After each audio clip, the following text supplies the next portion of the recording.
औज़ुबिल्लाहिमिनश्शैतानिर्रजीम बिस्मिल्लाहिर्रहमानिर्रहीम। तमाम दोस्तों को मेरी तरफ से अस्सलाम वालेकुम। उम्मीद है आप सब खैरियत से होंगे। तो आज हम ताक़ीबात नमाज पंजगाना बयान करने जा रहे हैं।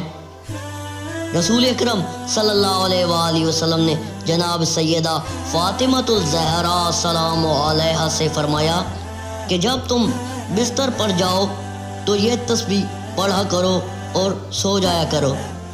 इमाम जाफ़र सादिक अलैहिस्सलाम से रिवायत है कि आप सल्लल्लाहु अलैहि वसल्लम ने फरमाया, जिसने फ़र्ज़ नमाज के बाद तस्बीह फ़ातिमतुल ज़हरा सलाम अलैहा पढ़ी उसकी बख्शिश हो गई। तस्बीह यह है 34 मरतबा अल्लाहु अकबर, 33 मरतबा अल्हम्दुलिल्लाह, 33 मरतबा सुबहान अल्लाह।